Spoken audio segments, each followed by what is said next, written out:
సొరకాయ సూప్ చేయబోతున్నాం అనమాట. సో ఈ వింటర్ సీజన్లో సూప్స్ చాలా చాలా బాగుంటాయి. సో మరి దానికి కావాల్సిన పదార్థాలు తీసుకొచ్చేస్తాను అమూల్య. Okay, ingredients తీసుకొచ్చేసాను Amulya.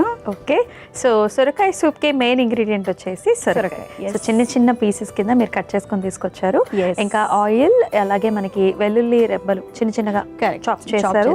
అండ్ మిగతా ఇంగ్రీడియంట్స్ అన్ని కూడా టొమాటోస్, అలాగే మనకి పోపు సూప్కి కావాల్సిన పదార్థాలు. కరెక్ట్. మరి ప్రాసెస్ స్టార్ట్ చేసేద్దాము. స్టవ్ వెలిగించేయండి. ఓకే,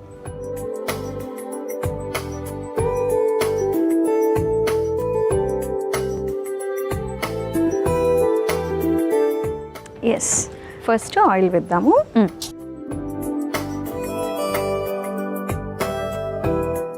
సూప్ కాబట్టి జస్ట్ కొంచెం వేస్తాము. 1 స్పూన్. ఎలాగో మొత్తం అంతా కూడా వాటరీగానే ఉంటుంది కదా. కరెక్ట్. మనకి ఇంగ్రీడియంట్స్ కొంచెం మనకి ఫ్రై అవ్వడానికి మాత్రమే ఆయిల్ వేస్తున్నాం, అంతవరకే సరిపోతుంది. ఇప్పుడు టాన్సిల్స్ గురించి మాట్లాడుకుంటున్నాం మనం. అసలు ఏంటి టాన్సిల్స్ అంటే ఏంటి? సో మనకి థ్రోట్ దగ్గర గొంతు ఏదైతే ఉంటుందో అక్కడ ఒక 2 balls లాగా ఉంటాయి అనమాట. So soft tissue. So both side, right ఒకటి లెఫ్ట్ ఒకటి ఉంటుంది, వీటిని మనం టాన్సిల్స్ అంటాము. సో టాన్సిల్స్ నార్మల్ గా ఉన్నంత వరకు ప్రాబ్లం ఉండదు మనకి. అసలు ఎందుకు హెల్ప్ అవుతాయి అంటే, మనం ఏదైతే ఫుడ్ తీసుకుంటున్నాం కదా స్వాలింగ్ పర్పస్ కి, సో మనం తీసుకునేటువంటి ఫుడ్ మనకి ప్రాపర్ గా మనం మింగడానికి మనకి హెల్ప్ చేస్తాయి అనమాట. సో ఇది వచ్చేసి ఒకవేళ ఇన్ఫెక్ట్ అయింది అని అంటే దాన్ని మనం టాన్సిలైటిస్ అంటాం. సో టాన్సిల్స్ మనకి ప్రాబ్లం ఏమీ కాదు, అవి మనకి హెల్ప్ చేస్తాయి. అవి టాన్సిలైటిస్గా అయినప్పుడు మనకి ప్రాబ్లం అనమాట. సో ఇది ఇన్ఫెక్షన్ స్పెషల్లీ చూసుకుంటే మనకి వింటర్ సీజన్లోనే ఎక్కువగా కోల్డ్ అవుతూ ఉంటుంది, కాఫ్ వస్తూ ఉంటుంది, రైట్? అండ్ థ్రోట్ ఇన్ఫెక్షన్స్ ఎక్కువగా వస్తాయి. సో ఈ viral infections, bacterial infections and fungal infections కూడా. సో ఇట్లాంటివి ఏదైనా ఇన్ఫెక్షన్స్ మనకి వచ్చినప్పుడు, స్పెషల్గా మనకి కోల్డ్, కాఫ్ అండ్ థ్రోట్ దగ్గర ఇన్ఫెక్షన్ వచ్చినప్పుడు టాన్సిల్స్ అనేవి మనకి ఎఫెక్ట్ అయ్యే ఛాన్స్ ఉంటుంది అనమాట. ఓకే, సో ఆయిల్ కొంచెం హీట్ అయిపోయింది. ఫస్ట్ టైంలో జీరా వేస్తున్నాను. ఇది ఒక 1 స్పూన్.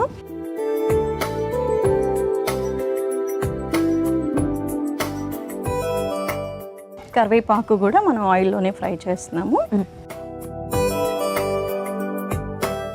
వెల్లుల్లి నేను చాప్ చేసి తీసుకొచ్చేసాను. ఇవి కూడా మనం ఆయిల్లో ఫ్రై చేసాం. ముఖ్యంగా సూప్కి కావాల్సింది వెల్లుల్లి, చాలా బాగుంటుంది. కరెక్ట్. అండ్ వెల్లుల్లి నుంచి వచ్చే స్పైస్నెస్ కూడా చాలా డిఫరెంట్గా ఉంటుంది కదా. అవును. అండ్ మిర్చి నుంచి వచ్చేది వేరు ఉంటుంది, వెల్లుల్లి, అల్లం నుంచి వచ్చే ఘాటుతనం కూడా చాలా డిఫరెంట్గా ఉంటుంది. ఓకే, తర్వాత ఏం వేసి ఇప్పుడు మనం టొమాటోస్ వేద్దాము. ఇవి కూడా నేను చిన్నగా చాప్ చేసి తీసుకొచ్చాను. సూప్ కాబట్టి మనకి ఈజీగా మనకి స్మాష్ అయిపోతుంది అన్నమాట.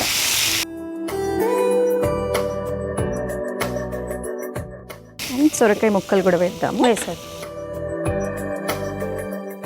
ఇవి కూడా నేను చిన్నగా కట్ చేసి తీసుకొచ్చేసాను.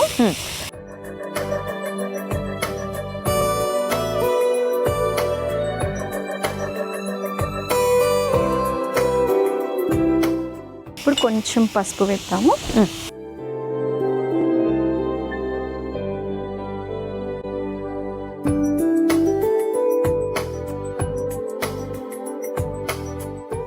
అండ్ సాల్ట్ కూడా నేను ఇప్పుడే వేసేస్తున్నాను.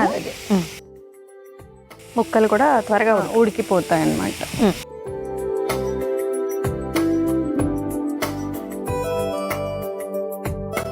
ఇప్పుడు కొంచెం వాటర్ వేసేసి మనం బాయిల్ చేద్దాం సాఫ్ట్గా అయ్యేంత వరకు.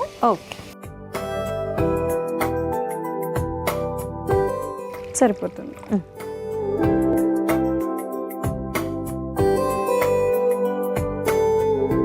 ఓకే, సో మూత పెట్టుకోవాలా? పెట్టేయండి. సో ఇప్పుడు అసలు టాన్సిలైటిస్ అంటే ఏంటి, అండ్ అది ఎప్పుడు ఇన్ఫెక్ట్ అవుతుంది అనే విషయం చెప్పారు. సరే, ఇప్పుడు ఇన్ఫెక్ట్ అయ్యింది అనుకోండి, మనకేంటి ప్రాబ్లము? సో మనకి నార్మల్గా ఇక్కడ ఏదైతే థ్రోట్ దగ్గర నార్మల్గా ఇన్ఫెక్షన్ ఉంటేనే మనకి మింగలేము. అవును.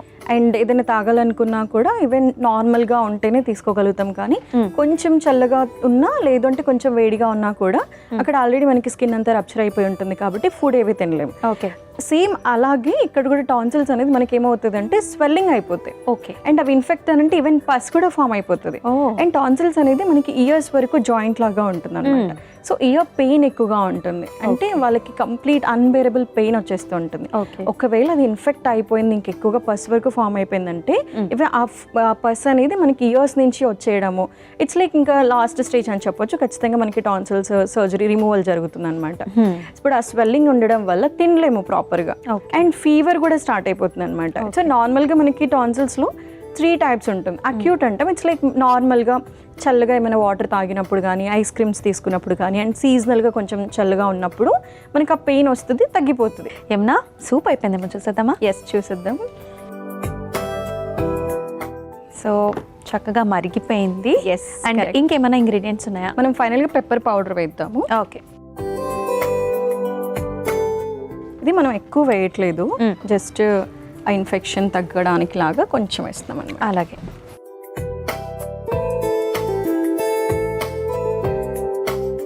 సో అయిపోయినట్టేనా? ఎస్, అయిపోయినట్టే అమూల్య. సర్వ్ చేసేసుకుందాము. అలాగే.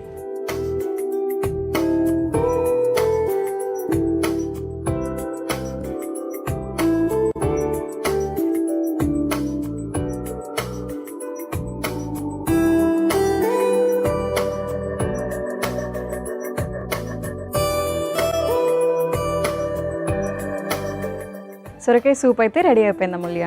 ఓకే. సొరకాయ సూప్ అయితే రెడీ అయిపోయిందండి. మరి దీనికి కావాల్సిన పదార్థాలు అలాగే తయారీ విధానం మరొకసారి మీకోసం. సొరకాయ సూప్కి కావాల్సిన పదార్థాలు: నూనె, జీలకర్ర, కరివేపాకు, వెల్లుల్లి తరుగు, టొమాటో ముక్కలు, సొరకాయ ముక్కలు, పసుపు, ఉప్పు, మిరియాల పొడి. సొరకాయ సూప్ తయారు చేసుకునే విధానం: ముందుగా స్టవ్ ఆన్ చేసి ప్యాన్లో నూనె వేసి వేడైన తర్వాత అందులో జీలకర్ర, కరివేపాకు, వెల్లుల్లి తరుగు, టమాటో ముక్కలు, సొరకాయ ముక్కలు, పసుపు, ఉప్పు, నీళ్లు వేసి మరిగించుకోవాలి. చివరగా మిరియాల పొడి కూడా వేసి కలిపి సర్వింగ్ బౌల్లోకి తీసుకుని సర్వ్ చేసుకుంటే సొరకాయ సూప్ రెడీ.